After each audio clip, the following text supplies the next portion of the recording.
Yeah. So thank you for checking your emails and all of that. We really, really apologize for that and giving you the wrong information. We totally thought we were so on it until we realized tonight that it wasn't working. So, and the yeah. wonderful thing about working with animals is it makes you incredibly flexible, and you learn to go with the flow, and you just kind of adapt in the moment. So Totally. And you only have a little cry, just a little one. Just a little one. Yeah. Are able to like piece your shit back together again, hopefully. Yeah. So look, I think at this stage, we can welcome you to the webinar that is about, can you learn to talk to animals? And the answer is, if we can, you can. That is for damn sure. We've like idiot tested it, haven't we, Alexa? So for anybody that doesn't know us and is hopping on, and we're really excited, there's 26 of you, which is amazing to have you all on here. And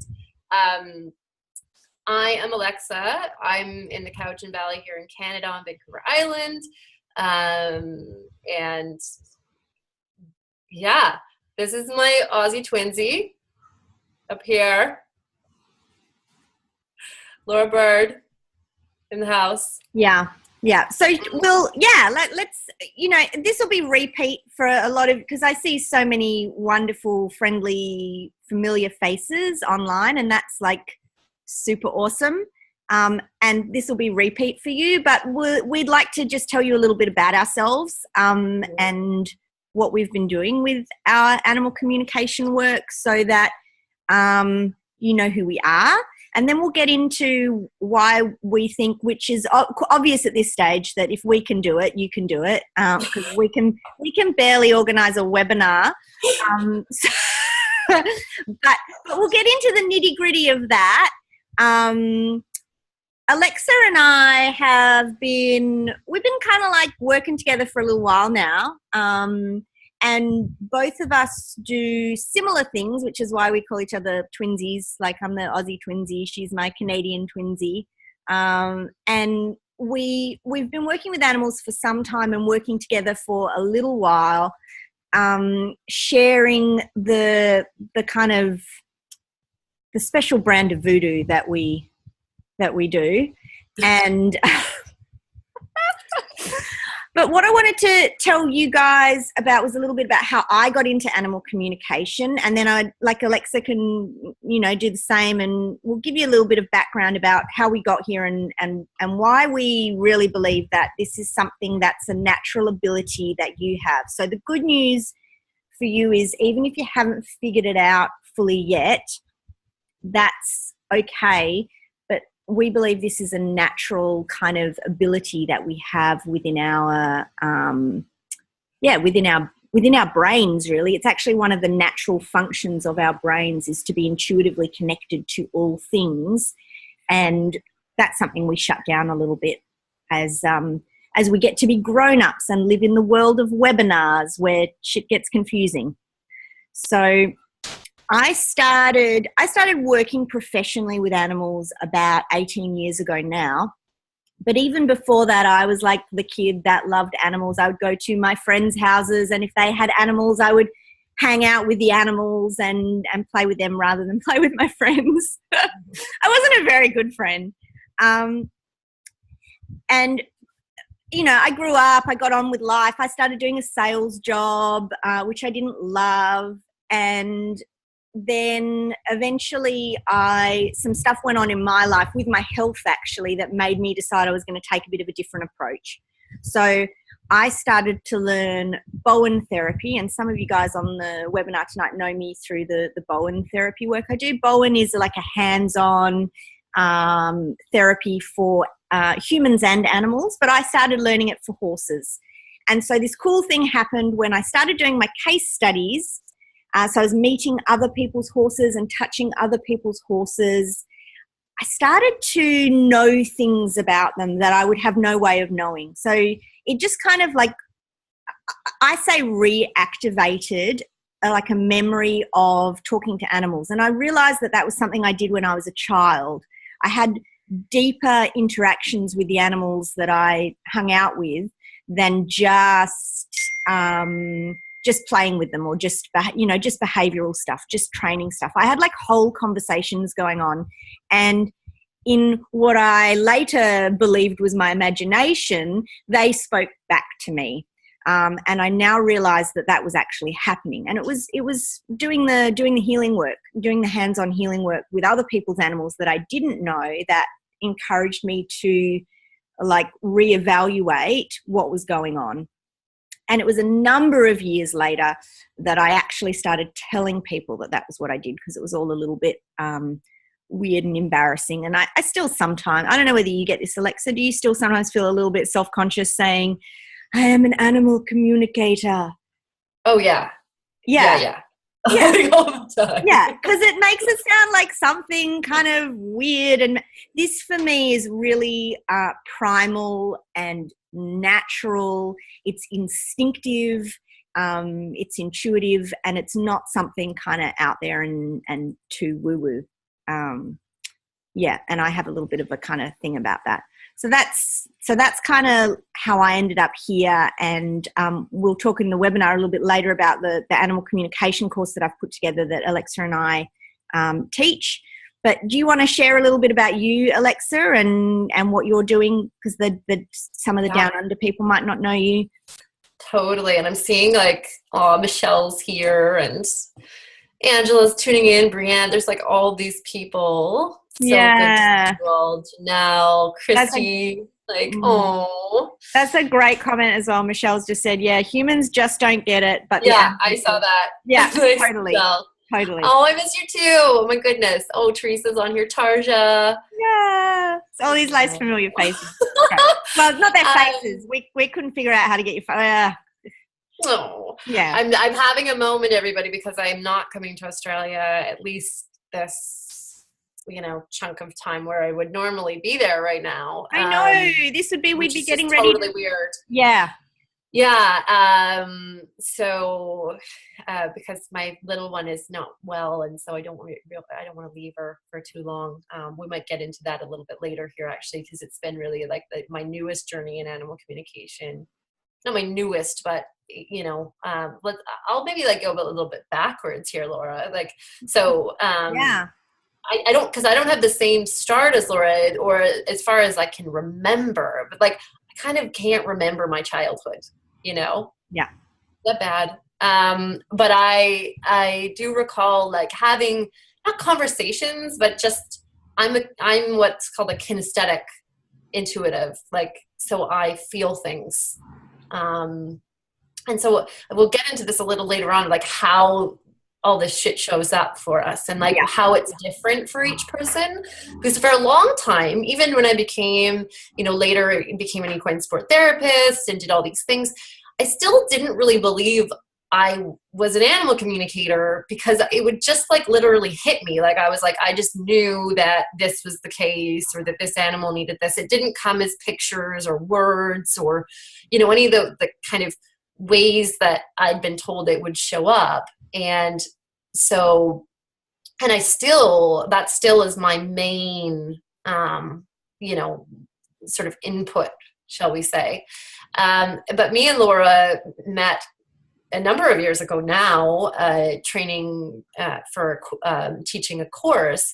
And later we connected more and kind of got on this idea of things. And it was through her that I actually the fire was lit under my ass to finish my book, which was on pet loss.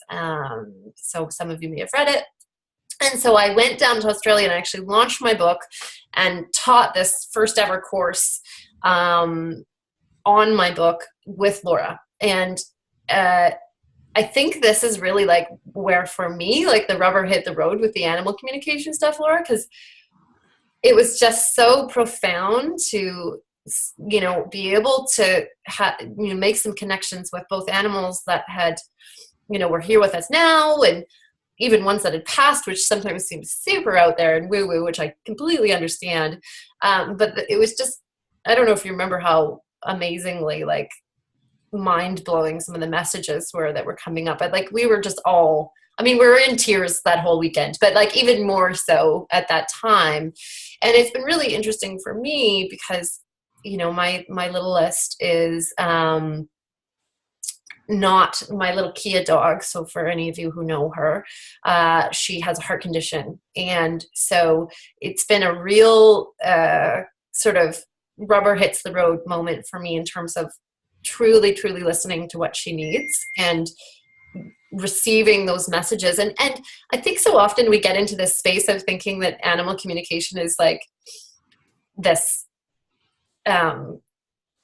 like we're going to get like this full picture and these things. A lot of the times it comes up as just a sense of something, or like I get a feeling about something. And that's often how it comes up with Kia is I'll just get a sense like, okay, this is too long a walk for her today, or this is what she needs today, or a little bit of this herb would be really helpful, or you know what I mean? And so I really want to encourage that for you people, is knowing that like it can be that simple, you know, just a feeling around something. And that's really how I started. Oh, thanks, Jenny. Yeah, Jenny. Yeah, beautiful comments about how your book's invaluable. Yeah. Yeah, it was really amazing to write. And, for those of you that haven't checked it out, it's on Amazon, isn't it, Alexa? It's called Death Sucks. It is called Death Sucks. So that's easy to remember. Straight up guide to navigating your pet's final transition. Yeah. So that was sort of my last thing. And then Laura has honored me so greatly with allowing me to teach the first level of her animal translator program. And like, I just love it. Like, it's such a great course. I just can't get enough of it. So thank you, Laura, for that. Oh, my pleasure. Makes me tear up a little bit. Yeah. Yeah. Yeah. Oh, God. That's like how I got here. And I every day I work at this, and every day I'm humbled, you know, and every day I just really like try to listen more deeply, I guess, you know. And really. Actually, thank you for saying it that way. That is so how I feel about animal communication. You know, I often, which is probably, you know, something that I shouldn't admit, but I always say I like really am not the world's best animal communicator. I am like learning every day, like every single day I learn something. It's not an exact science. It doesn't always come as really clear, overpowering, like resounding, like truth, and you just know it. And other times it does. But it's a continual journey of saying yes to trusting the information that you receive, and acting on it, like responding to it. Because I always think that there's this thing, and you guys on the call might identify with this. We have a relationship with our intuition. You know, who on the call, you know, and I'm imagining little hands going up and around, gets like a gut feeling about something. And then we often have those like on a daily basis, but we don't necessarily respond to them. We often, our more common pattern is to squash it down or ignore it or override it. And when we do that, we slowly break the friendship. We destroy the friendship with our intuition. We can do this with a number of things in our physical body as well. And, you know, I do think that the basis of your intuition sits in your physical body. It's a function of your brain, and it's a function of your sensory perception of your environment. But you can ignore stuff. So if you don't drink enough water, for example, after a while you stop feeling thirsty. If you don't eat enough greens and start to like indulge in foods that you shouldn't indulge in, like sugar, and, you know, you just go over the top with the nasty stuff, after a while your body stops craving fruit and vegetables. Like you can redirect and shut off some of those like natural instincts that are really good for you. And if you've kind of ever done like a healthy eating thing, and you've really like changed the habits around how you eat, after a while you start to crave healthy food. Or if you really hydrate well enough and drink your 2 liters plus a day, if you get to the end of the day and you haven't had your water, you really are craving it. But when you're not in the habit of doing that, your body almost doesn't notice that that's what you need. And our intuition's the same. So yeah, like you said, our relationship with our intuition changes, it grows, it deepens over time, and it will get deeper. You'll get more out of it when you put the time into it. Absolutely. Absolutely. And, I didn't really kind of share for me, but this has been like, I think 13 or 14 years for me as a journey as an equine sport therapist, and then, doing other intuitive work. So, and that's not to be discouraging that me and Laura have been doing this for so long. But it is that recognition that we're still learning, we're still practicing, we're still growing with it. And,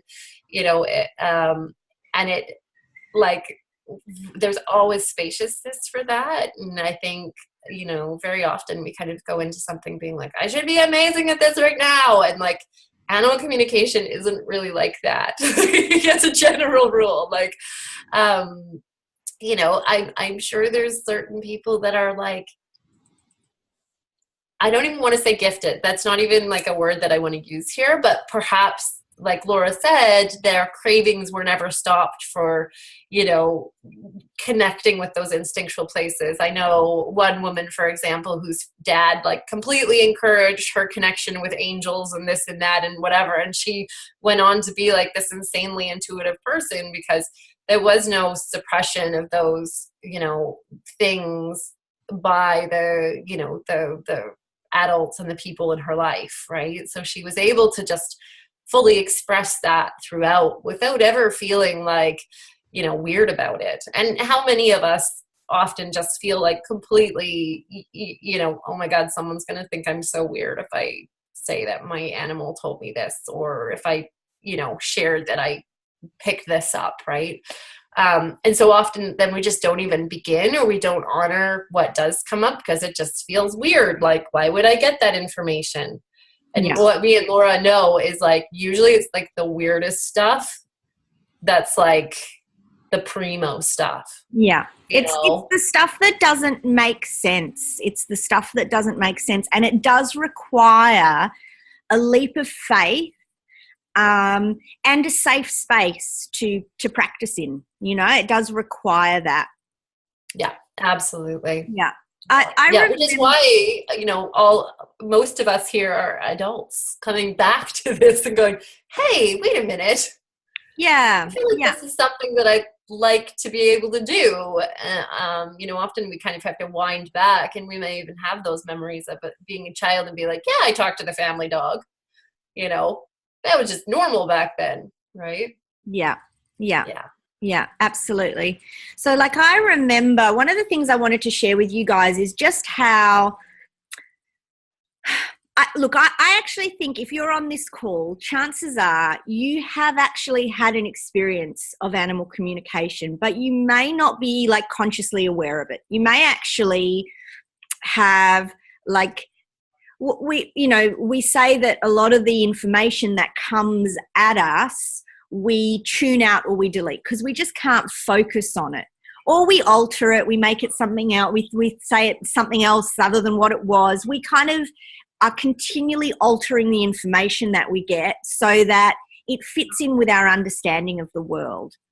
So like, you guys are all sitting watching this right now, and there'll be certain things that you're aware of. You might be aware of our voices and what's going on the screen, and you might have stuff happening in the background. So for me here, I can hear Mother Half's on the phone. He's over in his office, and my dog was barking before. And like, I've got things that I'm aware of, but I'm not, say, aware of the elastic on my underpants, or like the sensation of the fabric of my clothes against my skin, or like what's happening with the birds singing. Like I become aware of those things when I focus on them, but I'm not aware of them all the time because we can only focus on so much.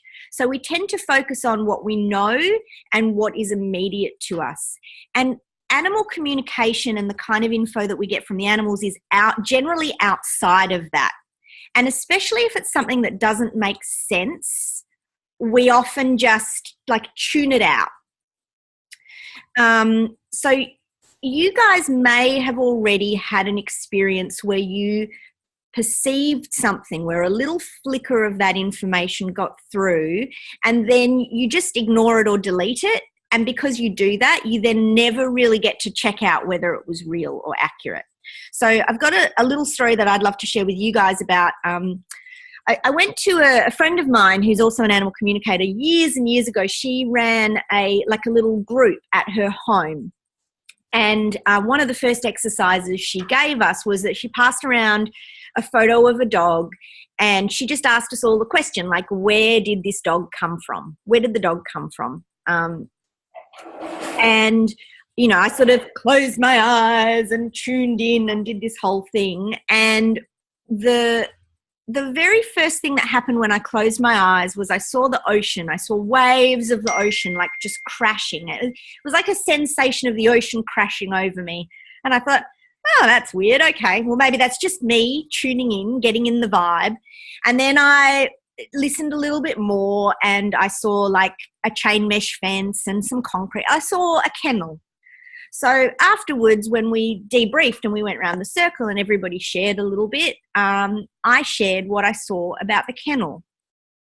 And a couple of other people had seen her walking in the bush and had seen, you know, they'd seen different things, and everybody shared. And the lady whose dog it was said, she came from a kennel and we walk her in the bush, and, you know, I've had her for a few years now. And she went really quiet and she said, you know, when I first got this dog, she was very shut down. She was very quiet. She was very reticent. She didn't really show her personality. And she goes, one day I took her to the beach and she just ran straight into the ocean. It was the weirdest thing. She ran straight into the ocean. I thought she was going to drown, and she was frisking in the waves. And when she came out, she was transformed. She was totally different. She wasn't the dog she was before. She was like, it's like she'd washed away her past. And I remember in that moment, and I get emotional even talking about it now, I went, fuck. I saw the ocean, and she came from the ocean. That's where she came from. The answer to the question was that she came from the ocean. And because it didn't make sense to me, I ignored it. Mm-hmm. And it was really, I have to say, it was really tempting in that moment to, in the class, go, I totally got that. I totally got that. But it was my lesson for me that we get really vital data from our environment and from others all the time, and we ignore it.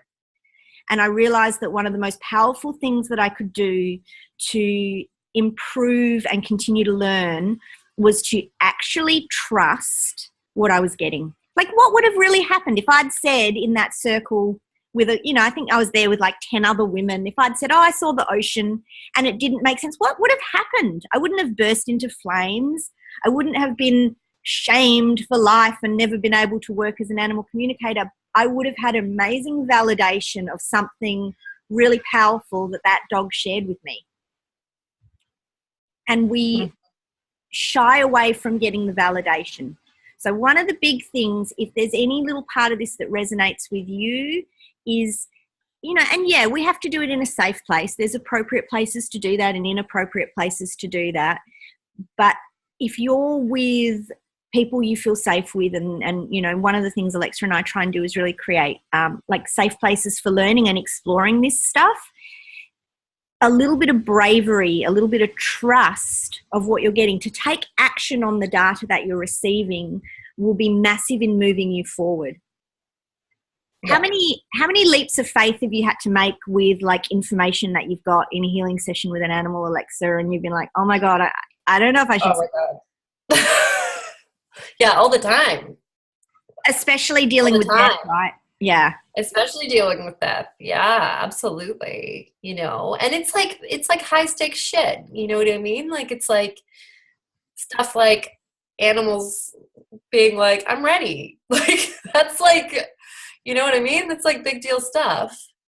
Not to say that any of you are going to have to hold lives in your hands in that way, and not even that I am, but that's kind of the place that I got, like, I had to like really walk through that fire of like, am I ready to really share with these humans like what's really coming up for me, and like trust that in myself, and yeah, like there's times where that's like bloody hard, and yeah, like I think as an animal community, this, Laura, where you're like, you kind of feel like, oh my God, am I getting this? Like, am I even picking up the right thing? But what I know, I'm, and you would be surprised, but me and Laura are probably the biggest skeptics out there, which seems ironic considering, but like for me, I know, oh yeah, good question, Laura. We'll get to that for sure. Yeah, for me, I know that like it's taken a lot of, of affirmation, shall we say, for me to go, holy crap, this stuff really works. Totally. And what I love, Alexa, is you talk about this in your kinetic communication course, is that, to ask questions or to not put yourself in situations where the stakes are so high that, like, that you're not building trust. Absolutely. Alexa and I are both horse people, and you don't just get a horse that you've never ridden before and get on and gallop off into the distance, and that's dangerous. You've got to build trust, and your relationship with your intuition is a relationship of trust and trusting self. And so you want to make sure that you are doing that in a way that supports growth. Absolutely. I love that you put that there, because I think that's often what happens, Laura, is, people expect a lot of themselves, they're perfectionists, like some of us. And none of us want to get it wrong. Like none of us want to feel like, oh, I fucked up. And and this like what human being likes to feel like they're like, Totally. And this is actually might be a great, right? Yeah. And, I'm just looking at Lara's question here. So Lara's question, it's a great one. What if you hear something from an animal that the owner doesn't believe? And this happened to me in a class, Lara, like not that long ago. I had a guy, and he was actually an amazing like healer himself. So he was a really intuitive guy, and he had this little black dog that he brought to class. Look, I can't remember what the dog's name was, but all I know is that I kept calling the dog Max. And it was like, it just automatically like came out of me. I just kept calling his dog Max. And I'm sure he thought I was a real dick, because I just could not keep the dog's name. I still don't remember what the dog's name was. And it was kind of embarrassing, actually. Like I was actually embarrassed in the class. I'm like, I'm so sorry. I just called him Max again. And at the end of that class, that guy went home thinking, oh, what, why should you keep calling him Max? And it was actually 2 weeks later that he sent me an email saying that his son, he had like an older teenage son that had left home.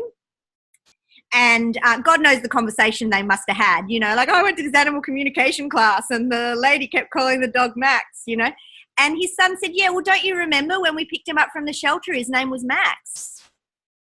And so exactly what you've just asked, what if they don't believe what you're saying? That is a thing that happens. Sometimes the information that we as a communicator receive is information that is new to the owner, to the guardian of the animal, or is something that is really difficult to find validation around. Like it's really hard to find validation around.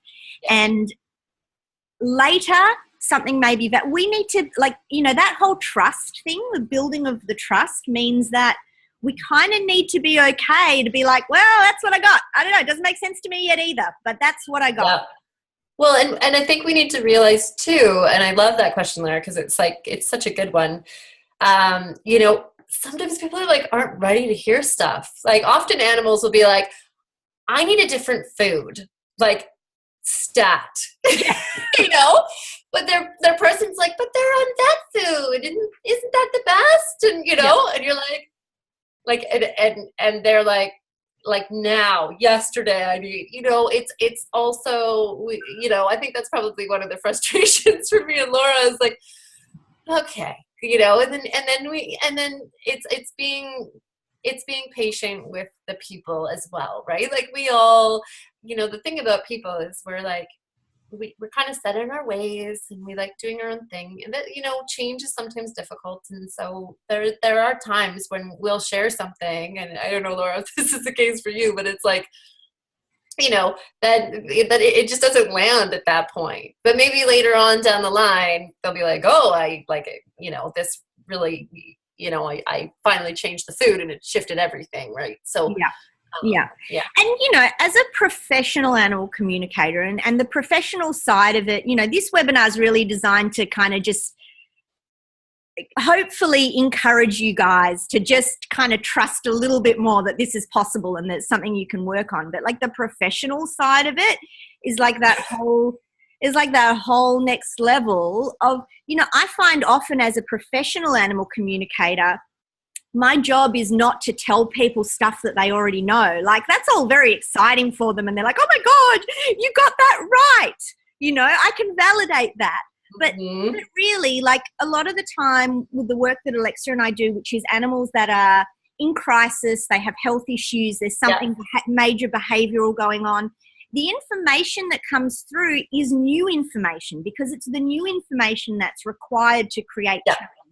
So the things we say or the conversations we have and the stuff that comes through from the animals might be stuff that actually never gets validated or has no way of being validated. Hey, Rue. Totally. Rue's just, she's wandering up. She's wondering what we're, do you see Riley here? No, he's on the couch.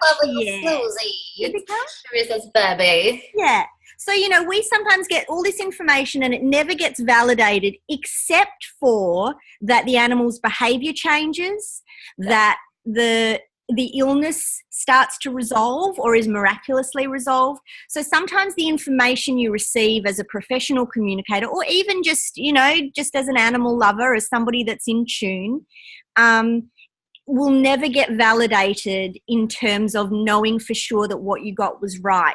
But if there's a healing shift for that animal, that is validation. That's your validation. And a lot of the time the animals themselves will validate information that's coming through just purely by their response during the conversation. Absolutely. So kind of getting used to that and getting in tune with that is another part of it. And Brooklyn just asked like the perfect question here, Laura. So she said, how did we begin practicing this?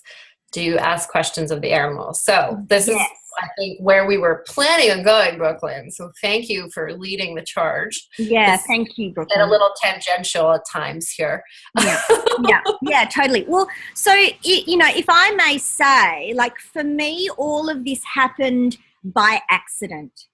My animal communication as an adult was an accident.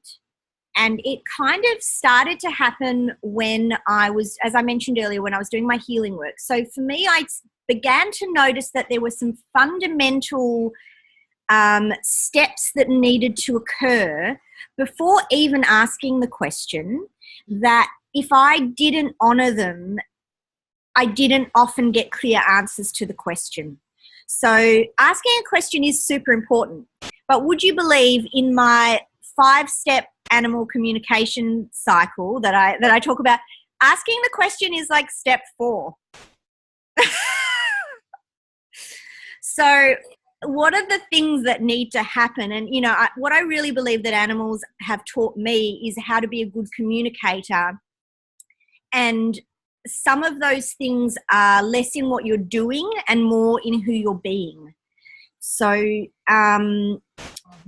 the real kind of like the fast run through, and this is kind of how it happened for me accidentally with my healing work, was that I noticed that when I went and did healing work with a horse, so I was doing hands-on therapy with horses, right? Big animals, they're very sore, they can be quite volatile, and I was going in there to poke their sore spots and hopefully help them feel better. I realized if I was not calm, if I was not centered, if I was not sure of who I was and why I was there, then things didn't open up, things didn't flow. So it was the very first lesson that an animal taught me was to be what I call neutral, to be centered and neutral. So a lot of the time when we try and communicate with an animal, especially our own, there's something going on and we're like looking at them in the eyes going, what is it? Tell me what's going on. I just want to help you. We're anything but calm and neutral. So we've got a lot of emotion and anxiety around us getting the answer. Animals are very good at giving you the whole, hold up there, you need to chillax. And until you can be calm, I will share nothing with you. Until you're essentially okay with nothing happening, nothing will happen. Isn't it great? Great. Yeah. Great. Yeah. How many of us have had that like lesson from our animals, horses or otherwise, right? Where, you know, we're trying to make all these things happen and all we're getting is like, just sit and be still. Yeah. You know? Yeah. Yeah.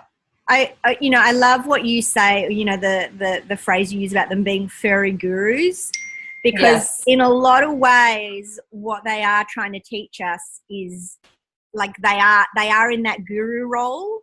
And, you know, if you imagine like any movie where you've got to like climb a mountain, trek out into the, you know, because you get to like ask one question of the guru that lives like in solitude on the mountain. And like you get there's this like huge voyage. You've had to like, you know, go through blizzards and avalanches and monsters coming out, and you get there and they're like, I will not be answering any questions today. And you're like, but I'm not. You know? Yeah, it's like in the latest like Star Wars movie, Luke Skywalker.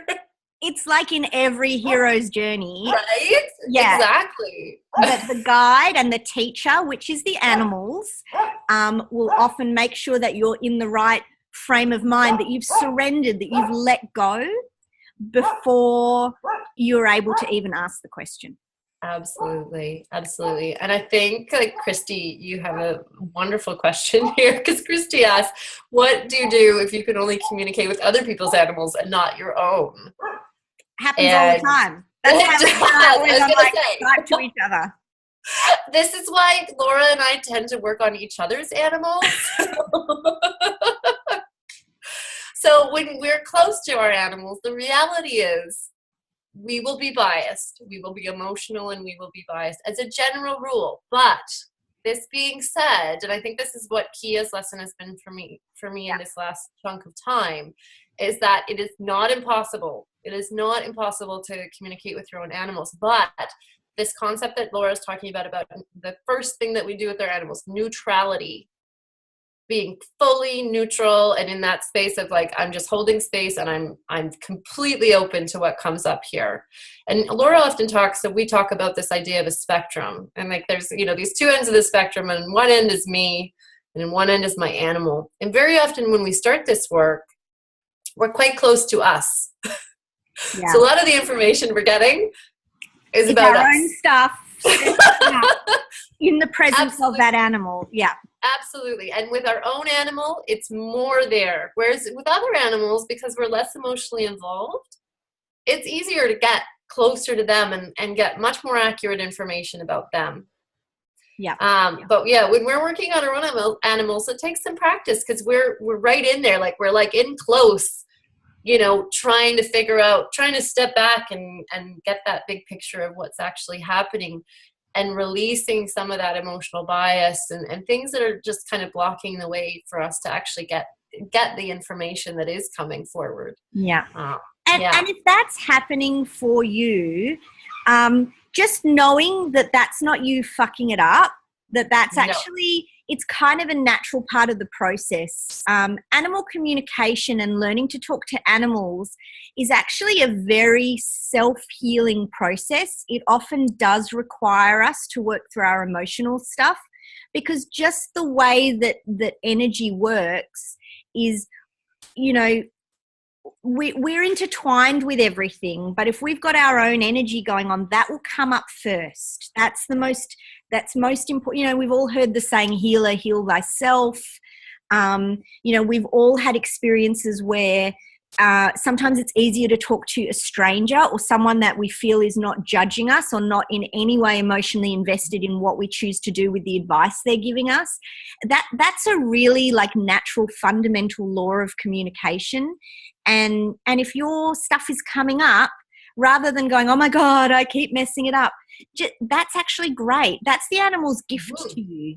And it does begin to change. It does begin to get easier. It never fully goes away because we are never fully separate from all that is.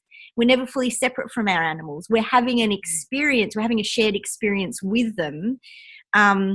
But yeah, it does get better and easier. And that's also why I think it's super important when you are learning to communicate with animals that it's not a solitary exercise. It's something that works best in a community where you can talk with other people's animals that are okay with you doing that, and they'll give you some validation and they'll give you some feedback about that, and you can do the same with them, because what you learn with other people's animals you will be able to apply with your own eventually, and you'll be able to trust it more. Absolutely. Yeah, for sure. It is a practice, you know. Me and Laura. Yeah, no agenda. Yeah, no agenda. I like that, Janelle. That's so great. Yeah, you know, Janelle's just saying that often if she's not listening, they'll go up. The animals will go to her husband and basically tell him what's up. Yeah. Which is awesome. Yeah, and this is often what happens, right? Is we'll get maybe messages from other places, and you know, there's going to be some animals that are like, you know, like my mare Diva, for example, that, you know, will make it clear as day that I am not receiving a certain message and that I best sort that out.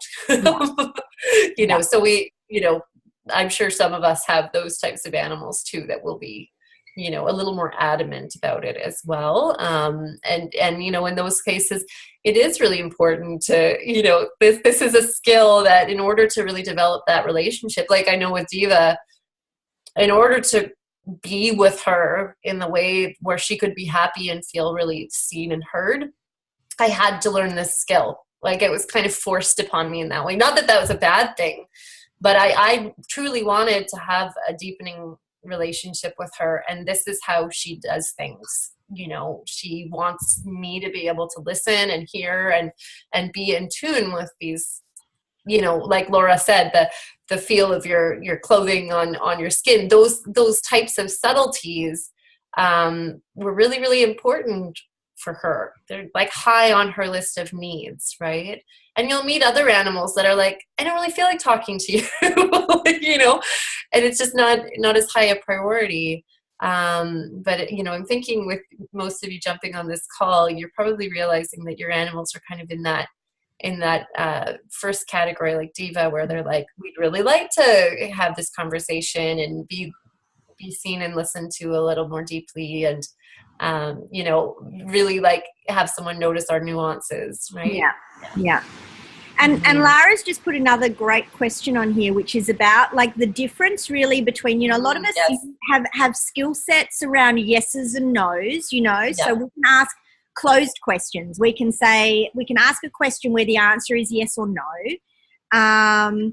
But what we don't have within, like using a pendulum or using a kinesiology muscle check or, you know, something like that, what we don't have is the open questions. You know, we don't know how to gather more information. And so ultimately, like once you're neutral and the information begins to flow, which is kind of the second part where the animal, like, you know, that feeling of permission opens up, that, oh my God, I think something's starting to come. Our first step is, rather than to ask a question, is to just listen.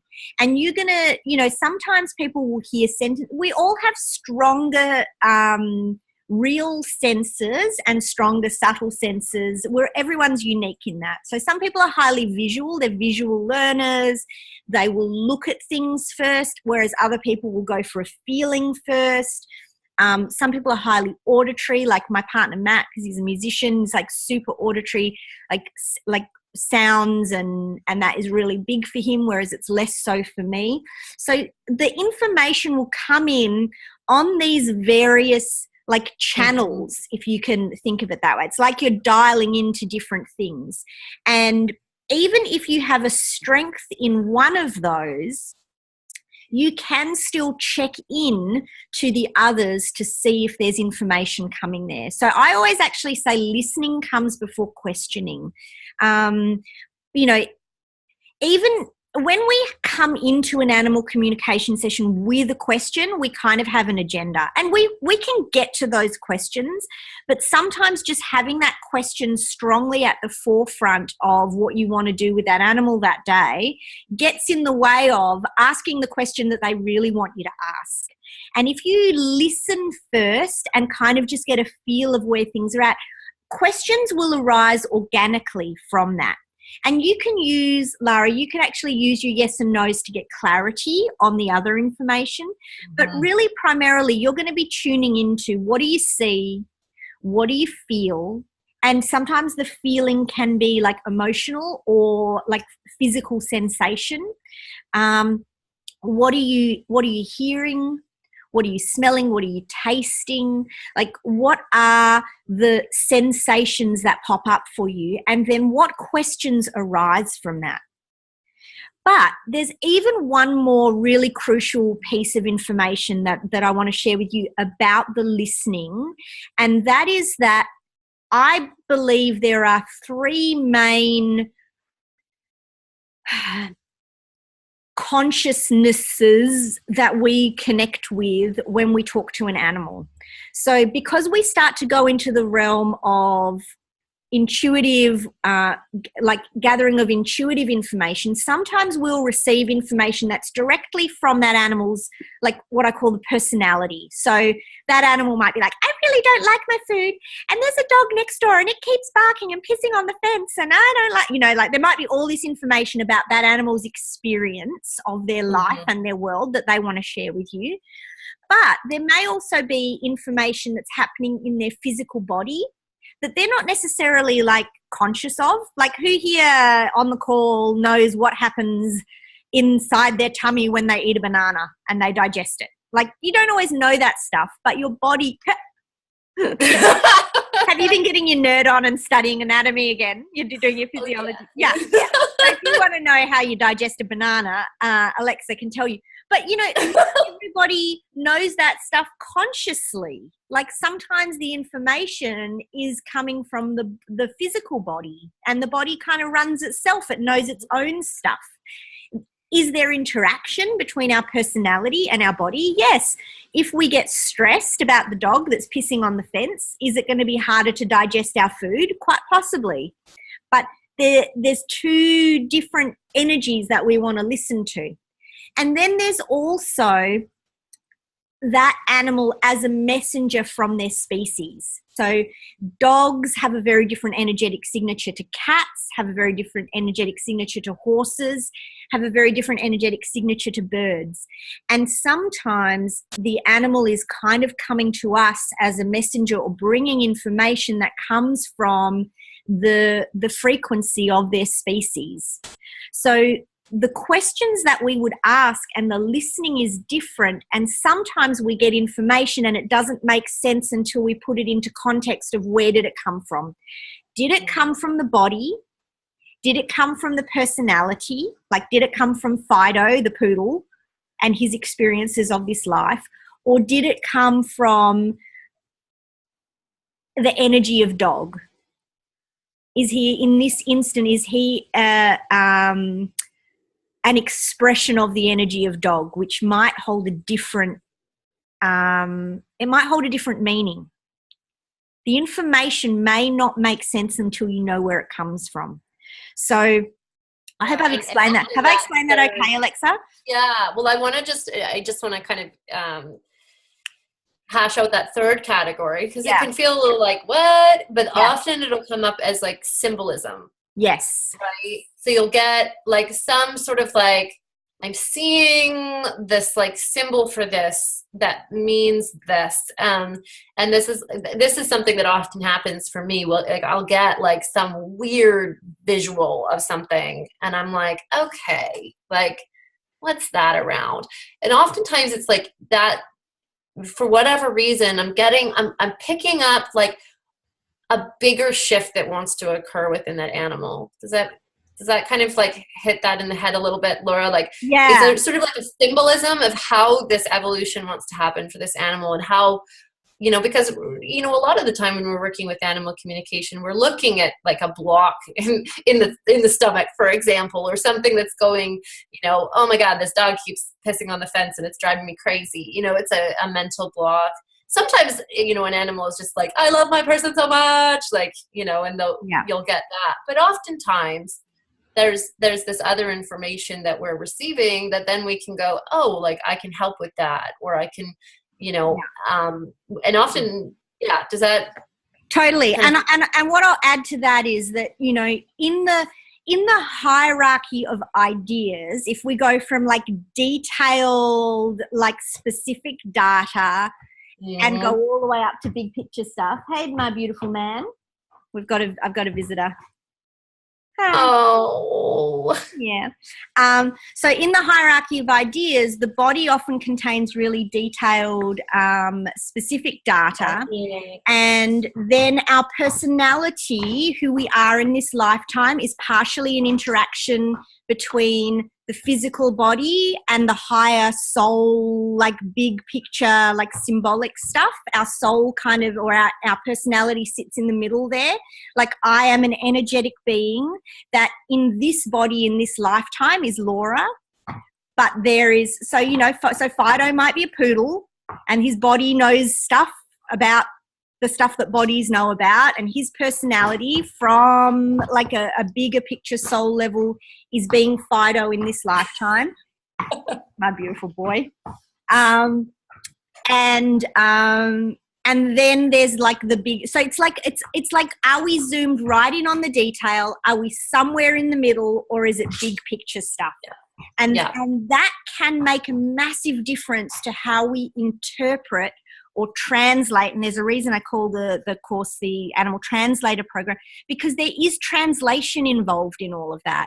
And that requires, there's a little bit of an art form to that. There's a little bit of like learning and discovery. A lot of us get in, and that's partially why we don't always trust our intuition, is because we get information, but we don't have the framework to interpret it, to translate it. So it doesn't always make sense directly. Yeah, so in that listening space, there's a massive amount of understanding that when that comes will make a huge difference for what you're able to do with the information that you're getting. And then back to Lara's question, the questions that you're able to ask. And then you can start to use your yes and no's. Oh no, he's just divine. He's just making a scene in the background. He's so funny. This is my beautiful heart horse behind me. My gorgeous boy. Hey? Yeah. So yeah, and then you're going to really bounce around between listening and asking questions. And there's a huge amount there that when you understand where the information's coming from and all the different ways you can get. Who's ever pulled cards out of a deck? Like a tarot deck. You pull a card out, and sometimes it's immediately clear what that card is about. And then who's ever pulled one out and they've gone, what the fuck is that for? That makes no sense.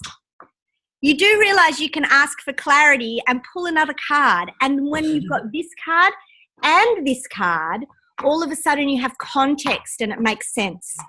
So all of your questioning, all of the skill set you have around that and all of the understanding around that can be used to bring clarity. And that's how you deepen it and turn it into something you can use and trust.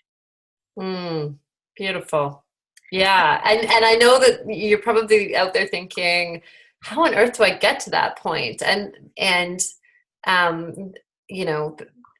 will say that the course that Laura's put together is like incredibly good at developing neutrality, and your ability to listen and your ability to formulate, questions and gain confidence on that level.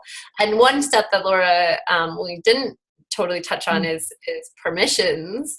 Yeah. So it's a little step in between here. Yeah, it's step 2. It kind of happens, it kind of flows between neutral and listening. So it kind of sometimes happens really gently between the time that you're really calm and centered and when the information begins to flow. And sometimes, and this is I think where you're going, Alexa, is sometimes there's a little bit more to it.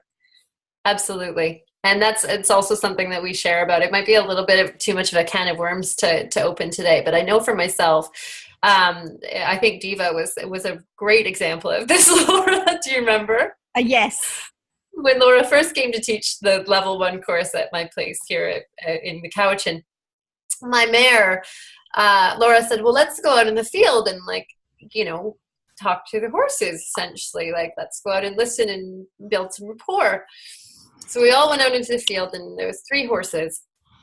And I was in that place, and this still happens, let me tell you, of self-doubt. I was like, I just can't do this. What is going on? I felt really blocked. And then I'm just not paying attention, and I noticed Diva is throwing her head and swishing her tail, and she's standing in front of the other 2 horses, and she's like walking back and forth, and she's looking at me, and I'm like, and all of a sudden I kind of wake up from my self-doubt stupor, and I'm like, crap. She is like basically looking at me and going, you can't have permission to talk to anybody until you come through me. And I was like, oh. And I'm looking around at the rest of the group, and they're all like, I can't get in. Like, I'm not getting anything. And all of a sudden I was like, okay, Diva, can we chat with you all? And it was like, okay, that's fine. Yeah. Like a mob boss. And that stuff happens really regularly, and it may be one of the points to check in with is like when you're neutral but you're not listening to, because animals don't experience separateness the way that we do. So, that often there will be you can't just speak with one individual animal. You'll need to actually acknowledge that animal is part of a herd, a network, a familial unit, a matrix that in order to even be able to access information from the one animal you want to, you need to acknowledge that there's another energy that you need to move through or past. Mm-hmm. And sometimes it's just an acknowledgement, and sometimes it's more than that. So yeah, 100%. I mean, really, in an hour, and we've been online now for an hour, Alexa and I are trying to share with you the stuff that probably rolls out over the space of, and by talking about the matrix stuff, really, we've already touched into module 3. So, I was going to say. Yeah. Yeah. But, there's a lot. There's more, but wait, there's more. Maybe not a lot, but like there's yeah. And I think that in honor of your time and things, we'll probably get to questions quite soon here, because we'd love to answer more questions. So start thinking if there's anything that you're burning question or something that you're really curious about. Just start to percolate on that here. Absolutely. But I think it's important to share that, if you didn't know, Laura is actually coming back to Canada this July. I am not going there. So sad. But maybe towards the end. We might figure something out towards the end of the year. Maybe. I hope so. But Laura is coming back, and she's teaching, between the 2 of us, we're teaching the full in-person animal translator program. Yeah. So I'll be teaching in Aldergrove in March, and in the Cowichan Valley in April, and potentially in Saskatchewan if we can figure it out, Jana, for sometime in May or June. And then Laura's coming in July and teaching the remaining 3 modules. And here in Perth, here in Perth, it's running as well, the whole program. There's a module 1 in March. So if anyone's interested in that, but also we will probably send you guys some information about, we're planning another webinar next week that talks a little bit more about the course, if you want to know about how the whole course works. Because would you believe this is actually a professionally recognized thing that you can do. So module 1's open for anybody that like would love to just learn about this for their own animals and kind of learn this basic framework, because the idea is that these 5 steps, the last step being recognizing and acknowledging the awareness of what's going on for us that the animals bring us. So it's like a 5-step cycle, and there's like, we drill down on each of those more deeply over that first weekend. That's designed to give you the framework so you can practice at home and know when you're getting stuck, why you're getting stuck. And then the rest of it goes into that professional program. So there's dates. Alexa's got dates, and I think somebody asked about Alberta. I know. Yes, yeah. Laura, I'm hoping. I just had to postpone a class in Calgary because I didn't want to leave my little girl for too long. So I'm hoping to rebook that in May, June as well. And then Jan, I'm fingers crossed for sure for Saskatchewan. So I will keep you posted on those dates for sure. Mm-hmm. Definitely. Yeah. Awesome.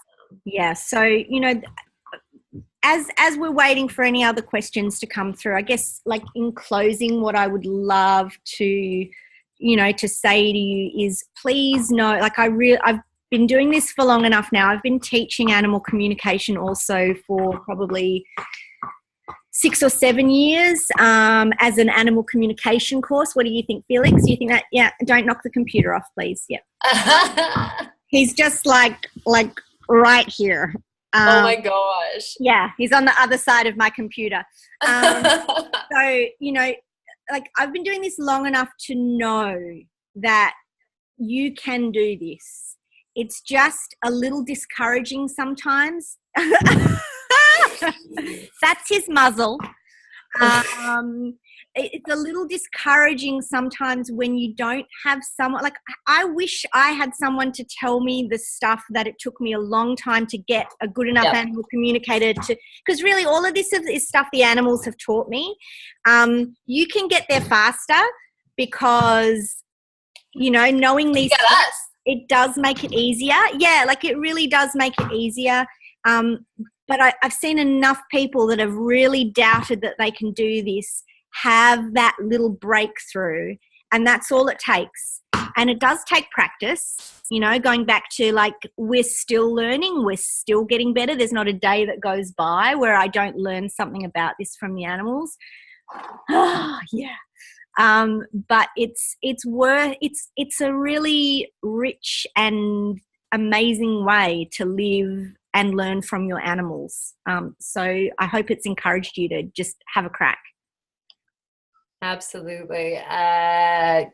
Good question, Angela. That's a great question. So Angela asks, has anyone done the course and is like, nope, nothing? I've never really had that, but what I have had happen is that the message has come through very strongly that learning about neutrality is something, because really think about our lives. Our lives are exceptionally fast-paced. We very rarely sit still. We talk about like meditating being really valuable and how many people find it hard to meditate. The meditations in the course that I do are very different. So they're not clear your head meditations, but it is possible that step 1 for you, the neutrality, is one that you've got to stick with for a little while. So that does happen. But really what people see is they get the validation that that's exactly what they should be doing. And they make peace with that, and then the information begins to flow. So, if the more wound up you are about not getting anything, the more the animals will keep you at step 1 until you've mastered it, and then you get to move forward. But they're super annoying like that, and wonderful. They're fairy gurus that they are. Yeah, absolutely. I mean, how many of us really do need to learn how to, I wrote an article a little while back about like how learning neutrality with our animals helps us in every other place in our lives, right? Because we're able to self-regulate, we build resilience. There's all these like amazing side effects of learning neutrality in terms of this process. So yeah. And for me, all of this really started like what, you know, I've been teaching people how to do natural therapies on animals even longer than I've been teaching people how to communicate with animals. And exactly the same stuff was kind of happening with my natural therapy students, in that they would say to me things like, I went to treat this horse and the horse wouldn't let me touch them. And what do I do one day when I'm a professional and I get called out to treat a horse and they won't let me touch them? And that really changes when you get comfortable with the fact that maybe that will happen. The more comfortable you are with the fact that you're not in control and maybe nothing will happen, the more something will happen. But being worried about nothing happening is a really strong indication that you're not neutral, you're not centered, you're looking for certainty outside of yourself instead of inside of yourself. And the moment you shift the certainty inside yourself, like, that's fine. If nothing happens, nothing happens. I'm okay with that. Yeah. All of a sudden, permission opens up. So it can be a big lesson. It can be a frustrating lesson. How frustrating is it? It's fucking frustrating as all hell. But when you know that that's what's going on, it actually makes it easier. And the course contains exercises for that as well, right? So, and we talk about even nothing is something. So,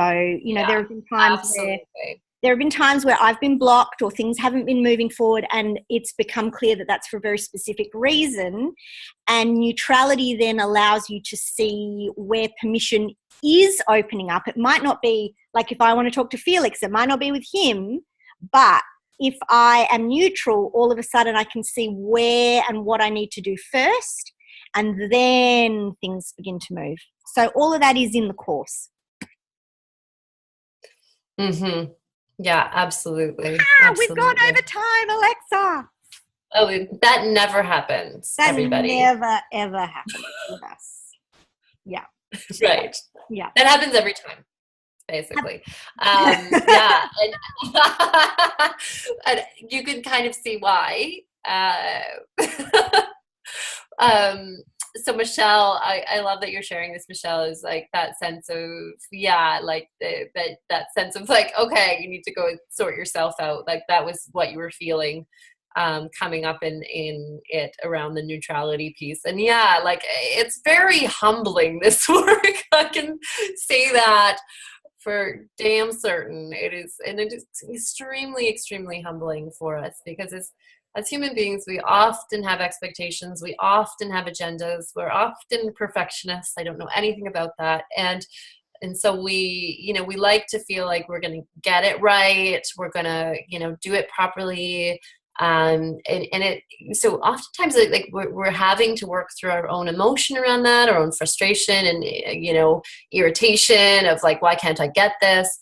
So there's these pieces that we move through, and, probably even me talking about this, you're seeing like, oh, I could see how that would be helpful for me in other places, around developing this neutrality. So thank you for sharing that. I know, and being vulnerable with that, Michelle, because it really, it can be a process but a very essential one on a number of levels.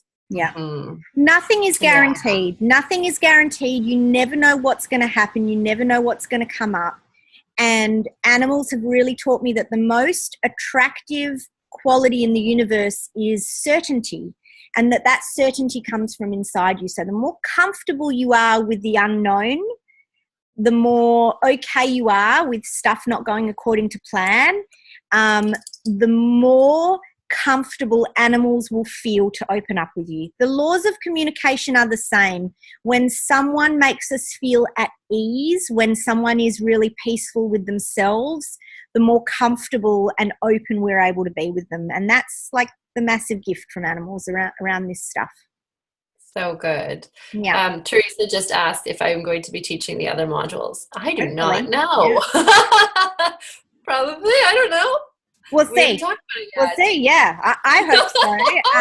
Yeah. At this stage, Alexa's doing the module 1, and I'll be coming over and doing the other modules. And so we'll. we'll see how it all pans out, but it would be great. If you guys show up to the courses and it gets really huge, then she's going to have to, because I can't clone myself. I've been trying to. Totally. So my twinsy will have to do it. Yeah, I'm up for it. So they'll be sending out info about the courses. We'd love to see you there. The ones that Laura, like the modules that Laura is teaching here are ill. I can't get my grammar right here, but the modules that she's coming to teach here are going to be off the hook, so good. I will be taking those courses with her when she's here. And they will be here at my farm in Cowichan Valley, and it's a really, really beautiful space for them. And we'll be connecting with Diva and Herd and, all the wonderful beasties here. So, it's going to be really, really amazing. Thank you so much, everyone, for jumping on the call. We really appreciate it, especially with all the chaos beforehand. We'll make sure that the replay is available for you. We'll send you some info about the one. If anybody's interested in finding out about how, we didn't want to make this about the course and how the course works, but we're going to run another webinar on that if anybody's interested in that, so that how you can study this both in Australia and Canada. If you've got other questions, please let us know, because who knows, if we get enough questions, we may run a little Q&A webinar to follow this up as well. So we're really always, Alexa and I are both really passionate about teaching. We're passionate about you guys feeling empowered that you can do this stuff yourself. And so if you've got questions, we would love to support you by running another webinar. Absolutely. And maybe we'll have time for that in the next webinar anyway, to kind of follow up some of those questions. Completely. And I'll send a link to the next webinar as well for everybody with the proper registration details. Yeah. Yeah. And thank you to my special guest star who turned up at, you're just chilling, aren't you, bud? Yeah. Yeah. Mm. Yeah, it's been so good to see you all on here. There's some people that I haven't seen in a long time, like Lise, and I think Jerry's on here, and it's just really wonderful to see you all joining in. So thank you for taking the time. We know that time is, a precious commodity. So it means a lot to us that you decided to come and be with us here and learn a little bit, and your animals thank you. Yeah, 100%. And if you can go and practice a little bit of neutrality, I know that first step will grease the wheels and get everything else rolling a little bit. So, yeah. I'm really bad at ending things. How do we I am too. I don't want to say goodbye to you all. Yeah. I mean, you can't stay here forever, I'm sure. There's probably other things to get done. Yeah. It's so good to see you too, Lise. It's been so long. And thanks everyone for staying on the line. Oh, Janelle says my cat is sitting on the phone. She's loving this. Yeah. I can imagine, because I've got this little guy just hovering. I know. This is amazing. Yeah. Oh, thanks, Michelle, and thanks for all your great questions. Really appreciate thanks everyone for contributing. Mm-hmm. And we'll talk soon. Wonderful. Okay, everybody, we're signing off for the evening, the morning, whatever it is in your time zone. Yeah. We will see you again soon, maybe even next week. And enjoy this amazing full moon that we are right on the verge of. This is going to be a really powerful emotional time. And it's a really massive event in the natural world. So if you're feeling it, especially if it's making you feel emotional, embrace that as best you can. Animal communication is an emotional process as well. It's a personal emotional process. It challenges us to broaden what we are comfortable with emotionally. And when we broaden that, then we're able to be even more neutral and even more centered, even in amongst intense stuff. So allow this moon to really kind of guide you into the energy of this year. This whole year is going to be a very intuitive and energetic, emotional year. So this moon, even though it might not feel like it to you, it's actually expanding your emotional comfort zone. So enjoy it. Embrace it. let yourself go with it. And take Gonna be care. messy. Yeah. Totally. Oh, good to see you, Jenny. Yes, it is. I was emotional today too. Yeah. Feeling emotional. Laura can attest. Yeah. I was too. It's been crazy. And it'll be better tomorrow. It will be better tomorrow. It'll be better tomorrow. Sure. Yeah. Take care, everyone. Okay. Good night. Good night.